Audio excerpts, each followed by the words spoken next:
Good morning student, class 8 chapter 17 देख रहे हैं अपन। इसका अपन फर्स्ट चैप्टर देख रहे हैं। सेशन आज तारे और सौर परिवार। तारे और सौर परिवार इसके ऊपर डिस्कशंस करें उससे पहले अपन देखते हैं कि खगोलीय पिंड क्या होते हैं। अगर अपन रात्रि के समय गांव वगैरह में जाते हैं तो अपने को स्वच्छ आकाश दिखता है, उसमें बहुत सारे अपने को ट्विंकलिंग करते हुए स्टार्स, मून्स दिखाई देते हैं। सिटीज में ऐसा नहीं दिखता है जनरली, क्योंकि यहाँ पर धूल, धुएं और कार्बन के कण बहुत होते हैं, इसलिए आसमान जो है वो अपने को साफ नहीं दिखता है। तो खगोलीय पिंड किसको कहते हैं? तो जितने भी आपके तारे, ग्रह, चंद्रमा व अन्य आकाशीय पिंड जो है वो सब मिलाकर क्या बनाते हैं? खगोलीय पिंड बनाते हैं। और खगोलीय पिंडों के अध्ययन में विज्ञान की जिस शाखा के अंतर किया जाता है उसको अपन क्या कहते हैं? खगोलिकी कहते हैं। खगोलीय पिंड का अध्ययन विज्ञान की जिस शाखा में किया जाता है उसको अपन खगोलिकी कहते हैं।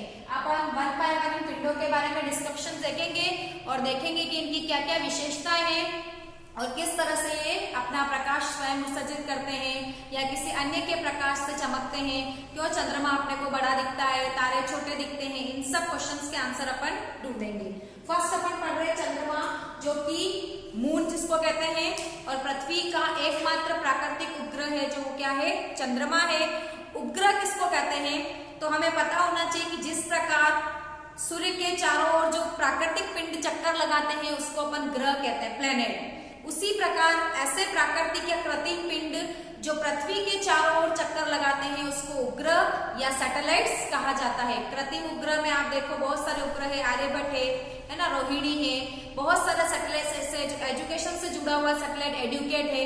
ये सब जो है वो पृथ्वी की कक्षा में प्रवेश करके पृथ्वी के चारों ओर निरंतर चक्कर लगाते हैं और उस पर जिस मकसद से उसको भेजा जाता है उसको अपने को जो भी अपने जुड़े हुए साइंस से जुड़े हुए जितने भी कह सकते हैं अपन की संस्थाएं हैं वो सब उनका अध्ययन करती है और अपने को उसके बारे में समय समय पर जानकारी देती है। तो प्राकृतिक उपग्रह जो है वो चंद्रमा है। किसका? पृथ्वी का एकमात्र प्राकृतिक उपग्रह चंद्रमा है। चंद्रमा को अगर अपन देखें तो कभी कभी तो चंद्रमा पूरा दिखता है, कभी आधा दिखता है, कभी बहुत छोटा बारीक सा दिखता है। आप नोट करना, 1 महीने तक चंद्रमा की विभिन्न स्थितियों को आप देखना रोज, और आप अंतर स्पष्ट करना या अंतर करने का प्रयास करना कि चंद्रमा कब बड़ा दिख रहा है और कब छोटा दिख रहा है, कब वापस छोटे से बड़ा दिख रहा है। तो आपको 1 माह की अवधि के दौरान चंद्रमा की विभिन्न आकृतियां दिखाई देगी जिसको अपन चंद्रमा की कलाएं भी कहते हैं। इसमें अपन पूर्णिमा से लेकर अमावस्या तक चंद्रमा जो है वो घटता है और अमावस्या से लेकर पूर्णिमा तक अगर अपन चलेंगे तो चंद्रमा अपने आकार में वृद्धि करता हुआ दिखाई देता है। पूर्णिमा के दिन हमको पूरा चंद्रमा दिखाई देता है।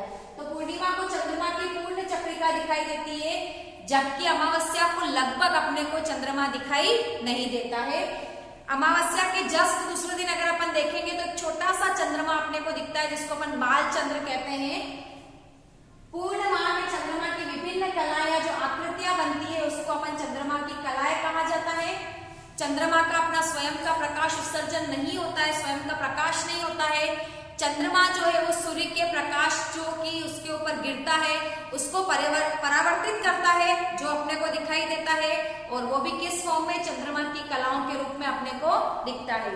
तो हमें ध्यान होना चाहिए कि चंद्रमा का अपना स्वयं का प्रकाश नहीं होता है, जबकि तारे जिनका अपना स्वयं का प्रकाश होता है, इस कारण से तारे अपने को चमकते हुए या ट्विंकलिंग करते हुए दिखाई देते हैं। वो क्यों? वो वायुमंडल की विभिन्न परतों में अपवर्तन के कारण ऐसा होता है। सूर्य का प्रकाश पृथ्वी पर गिरता है, पृथ्वी के जिस ओर सूर्य का प्रकाश गिर रहा है वो दिन, और जिसके पीछे की ओर भाग जहाँ पर सूर्य का प्रकाश नहीं पहुंचता है वो रात होता है। और रात के समय चंद्रमा जो सूर्य का प्रकाश चंद्रमा पर गिरता है उसको परावर्तित कर देता है, इस कारण से अपने को पृथ्वी से देखने पर चंद्रमा चमकता हुआ दिखाई देता है। चंद्रमा की विभिन्न कलाओं के द्वारा विभिन्न शास्त्रों में अगर अपन देखें तो पर्व मनाए जाते हैं, जैसे कि एग्जाम्पल दे रखा है आपकी दिवाली जो है वो अमावस्या को मनाई जाती है प्रतिवर्ष। इसी प्रकार गुरु नानक जयंती जो है प्रतिवर्ष पूर्णिमा को मनाई जाती है। शिवरात्रि जो है वो आपके कृष्ण पक्ष की त्रयोदशी को मनाई जाती है। ईद उल फितर जो है वो आपके शुक्ल पक्ष की दिन के पीछे नेक्स्ट डे जो होता है उस दिन मनाया जाता है। तो शास्त्रों में विभिन्न विभिन्न प्रकार से चंद्रमा की कलाओं के आधार पर अलग अलग प्रकार के त्योहार मनाए जाते हैं। हमारे पुरातन जो वैज्ञानिक थे, ऋषि मुनि थे, उनको खगोल शास्त्र का बहुत बड़ा ज्ञान था और इन ग्रहों की, चंद्रमाओं की और सूर्य की विभिन्न स्थितियों के कारण उन्होंने कैलेंडर और पंचांग का निर्माण किया और इसी के आधार पर हम अलग प्रकार की तिथियां बना सकते हैं, हमारे दैनिक रूटीन को डिसाइड कर सकते थे और काफी कुछ ऐसी सटीक भविष्यवाणी उन्होंने कर रखी थी कि उनकी भविष्यवाणी को, और अगर अपन आज की टेक्नोलॉजी की भविष्यवाणी को देखें तो माइन्यूट सा अंतर मिलता है। तो हम समझ सकते हैं कि पुराने जो ऋषि मुनि थे उनको कितना ज्यादा इन ग्रहों की स्थितियों के बारे में और इन कलाओं के बारे में नॉलेज था, ज्ञान था। नेक्स्ट अगर अपन देखें तो बालचंद्र जो है, मैंने आपको बताया अमावस्या के जस्ट नेक्स्ट डे जो चंद्रमा की स्थिति बनती है उसको बालचंद्र कहते हैं। बालचंद्र के पश्चात चंद्रमा के प्रत्येक भाग में निरंतर वृद्धि होती है। चाइल्ड मून जो होता है उसके बाद निरंतर पूर्णिमा के आते आते चंद्रमा अपने आकार में निरंतर वृद्धि करता है, जिसको अपन सुपर मून कहते हैं। और पूर्णिमा के पश्चात चंद्रमा जो है वो रिवर्स चलता है, यानी कि अपने आकार में निरंतर क्या करता है, कमी करता है। तो अमावस्या तक आते आते लगभग चंद्रमा दिखाई नहीं देता है। प्रत्येक पूर्णिमा से लगाकर एक पूर्णिमा से दूसरी पूर्णिमा तक का जो समय होता है वो लगभग 29 दिन से थोड़ा सा अधिक होता है। सामान्यतया अपन इसको 1 महीने का या 1 मंथ का टाइम बताते हैं। चंद्रमा पृथ्वी की एक परिक्रमा पूरी करने में अपने अक्ष पर एक घूर्णन पूरा करता है। मैंने आपको अभी बताया पृथ्वी जो है वो चंद्रमा के साथ सूर्य के चारों ओर घूर्णन करती है। उसी प्रकार चंद्रमा जो है वो पृथ्वी के चारों ओर एक चक्कर पूरा करने में अपने अक्ष पर एक घूर्णन पूरा करता है। लगभग ये अवधि जो होती है वो आपकी 29 दिन के बराबर होती है। फिर अपन देखें अलग अलग वैज्ञानिक, सबसे पहले अगर अपन देखें तो 21 जुलाई 1969 को, यानी कि 1969 को नील आर्मस्ट्रांग जो थे वो वैज्ञानिक, उन्होंने सबसे पहले चंद्रमा पर प्रथम कदम रखा था। उनके सहयात्री जो थे एडविन एल्डरिन, ये भी इनके साथ थे, परंतु सबसे पहले चंद्रमा के धरातल पर कौन उतरे, नील आर्मस्ट्रांग। हमेशा फर्स्ट जो होता है उसका नाम सामान्यतया जाना पहचाना होता है। आपने 3 इडियट्स मूवी में एक सीन देखा होगा, उसमें बताते हैं कि चंद्रमा पर प्रथम व्यक्ति कौन था, लेकिन दूसरा कौन था उसका किसी को नॉलेज नहीं था। तो रेस है ना, रेस का मतलब ये नहीं कि आप आगे निकलने के लिए कुछ भी कर ले, लेकिन जहां तक पॉसिबल अपनी क्षमताओं को बढ़ाएं और आगे से आगे बढ़ने का प्रयास करना चाहिए। चंद्रमा का पृष्ठ जो है वो धूलयुक्त है और काफी निर्जन है। यहाँ पर बहुत सारे गहरे गहरे खाइयों के बराबर गर्त है। इसी के अपोजिट यहाँ पर बहुत ऊंचे पहाड़ भी है। इनकी ऊंचाई इतनी है कि पृथ्वी पर जो सबसे ऊंचा पहाड़ है उसके लगभग इनकी ऊंचाइयां हैं। परंतु चंद्रमा पर जीवन नहीं है, क्योंकि चंद्रमा पर किसी भी प्रकार की कोई वायु और जल की मात्रा उपस्थित नहीं है। अब अपन अगर चंद्रमा पर बात करें तो क्या हमको एक दूसरे की आवाज सुनाई देगी क्या? नहीं, क्योंकि हमने पढ़ा है कि ध्वनि संचरण के लिए माध्यम की आवश्यकता होती है, चाहे वो द्रव हो, ठोस हो या गैस हो। चंद्रमा पर किसी प्रकार का कोई माध्यम नहीं है, इसलिए चंद्रमा पर अगर अपन एक दूसरे से बात करना चाहें तो हमको ध्वनि सुनाई नहीं देगी। चंद्रमा पर जीवन भी पॉसिबल नहीं है। तारे जो होते हैं वो अपना स्वयं का प्रकाश उत्सर्जित करते हैं, और आपको पता होना चाहिए कि सूर्य जो है वो भी क्या है, एक प्रकार का तारा है, और सूर्य के प्रकाश उत्सर्जन के कारण ही पृथ्वी पर एकमात्र ऊर्जा का स्रोत, इसको अपन कह सकते हैं, सूर्य है। तारे जब अपना स्वयं का प्रकाश उत्सर्जित करते हैं, वो प्रकाश जो है वो पृथ्वी के विभिन्न परतों से गुजरकर हमारे आंखों में प्रवेश करता है। विभिन्न परतों से गुजरने पर प्रकाश जो है उसकी चाल में भिन्नता आ जाती है, इसलिए अपने को तारे जो है वो चमकते हुए या ट्विंकलिंग करते हुए दिखाई देते हैं। तारे अपने को बहुत छोटे दिखते हैं, क्योंकि अगर आप इमेजिन करें कि एक व्यक्ति आपके बिल्कुल पास खड़ा है और एक व्यक्ति आपसे 100 मीटर की दूरी पर खड़ा है, तो ऑब्वियस है जो पास खड़ा है उसका आकार अपने को अच्छे से बड़े दिखेगा और जो दूर खड़ा है उसका आकार अपने को थोड़ा सा छोटा दिखता है। तो तारे भी पृथ्वी से बहुत 1000 किलोमीटर दूर है, इस कारण से उनका आकार कैसा दिखता है, अपने को छोटा दिखाई देता है। सूर्य जो है वो लगभग पृथ्वी से 15 करोड़ किलोमीटर जो है वो दूर है, और पृथ्वी से इतनी अधिक दूरी होने के कारण ही तारे हमको छोटे दिखते हैं। सूर्य के पश्चात पृथ्वी का सबसे निकटतम तारा जो है वो आपके प्रॉक्सिमा सेंटोरी है, और ये लगभग 4.3 प्रकाश वर्ष दूर है। अब प्रकाश वर्ष किसको कहते हैं? प्रकाश के द्वारा एक वर्ष में चली गई दूरी आपकी क्या कहलाती है? प्रकाश वर्ष कहलाती है। प्रकाश की चाल जो है वो आपकी लगभग 3 लाख किलोमीटर पर सेकंड। एक सेकंड में प्रकाश जो है वो 3 लाख किलोमीटर चल जाता है।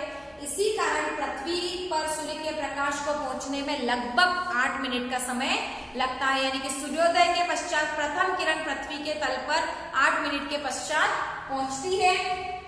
पृथ्वी जो है वो, अगर अपन देखें कि पृथ्वी जो है वो हमेशा पूर्व से पश्चिम की ओर गति करती है या पश्चिम से पूर्व की ओर गति करती है, तो आप लोगों को पता होना चाहिए पृथ्वी जो है वो हमेशा पश्चिम से पूर्व की ओर गति करती है। इसी कारण तारे जो है वो अपने को पूर्व से पश्चिम की ओर गति करते हुए दिखाई देते हैं। इसका अगर आप कंपैरिजन करना चाहे तो आप अगर ट्रेन या बस में बैठे हैं तो अगर आप आगे की ओर गति कर रहे हैं तो पेड़ पौधे अपने को पीछे की ओर गति करते हुए दिखाई देते हैं, रिवर्स।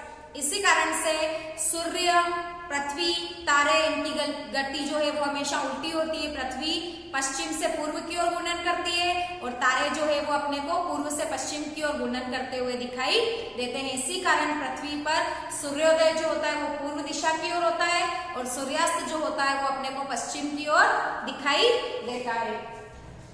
ध्रुव तारा, ध्रुव तारा आपको पता होगा पृथ्वी के अक्ष की दिशा में स्थित होने के कारण अपने को स्थिर दिखता है। फॉर एग्जाम्पल, मेरे ऊपर अगर कोई एक तारे की अपन कल्पना करें और मैं अपने अक्ष पर घूम रही हूं तो तारा यहाँ से देखने पर तारा आपके सिमिलर लगेगा।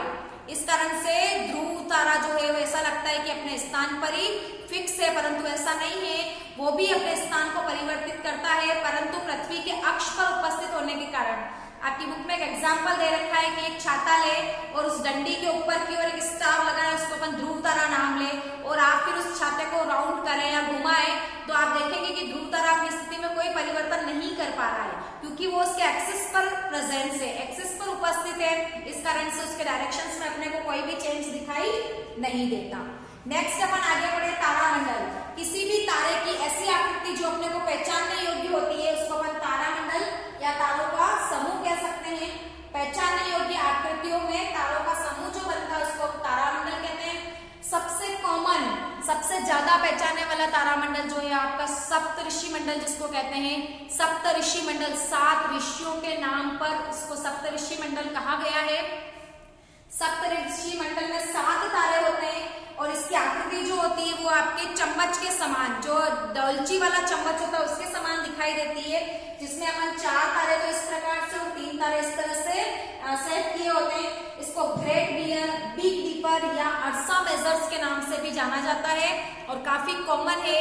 आप रात्रि के समय अगर छत पर जाकर इस प्रकार के तारामंडल को देखना चाहेंगे तो बहुत आसानी से पहचाने जाने वाला तारामंडल है आपका सप्तऋषि मंडल। दूसरा है ओरायन, सबसे ज्यादा कह सकते हैं प्रभाव युक्त चमकीला जो तारामंडल है उसको अपन ओरायन कहते हैं। इसमें लगभग 7 से 8 तारे होते हैं और ये शिकारी भी कहा जाता है इसको, क्योंकि इसके मिडिल में जो पट्टी है वो 3 तारों से मिलकर बनी होती है और चतुर्भुज में आपके 4 तारे आते हैं, इसको अपन ओरायन कहते हैं। और इसी के पास में यानी कि इस मिडिल पट्टी के साथ में अगर अपन देखेंगे तो सबसे चमकीला तारा पाया जाता है जिसका नाम है सीरियस, जो कि ओरायन तारामंडल के सीध में अगर अपन देखना चाहेंगे बीच की पट्टी के तो अपने को दिखेगा। तो सबसे चमकीला तारा सीरियस। नेक्स्ट है आपका कैसियोपियन जो कि अंग्रेजी के W या M आकृति का विकृत रूप है। और लास्ट है आपका लियो मेजर। इस प्रकार से अपन ने विभिन्न प्रकार के तारामंडल के बारे में डिस्कशंस किया। तारामंडल की आकृति को अगर अपन देखें तो ध्रुव तारे के चारों ओर सप्तऋषि मंडल की आकृति से कल्पना करें तो ऐसा लगेगा कि ध्रुव तारे के चारों ओर सप्तऋषि मंडल जो है वो उसकी परिक्रमा कर रहा है। आज के सेशंस में अपन ने विभिन्न प्रकार के खगोलीय पिंड, चंद्रमा, तारे, तारामंडल के ऊपर डिस्कशंस किया। नेक्स्ट सेशन में अपन सौर परिवार यानी कि अन्य ग्रह के बारे में डिटेल से डिस्कशंस करेंगे। आज के सेशंस में इतना ही। नेक्स्ट सेशन में इसी को अपन आगे कंटिन्यू करेंगे। Thank you.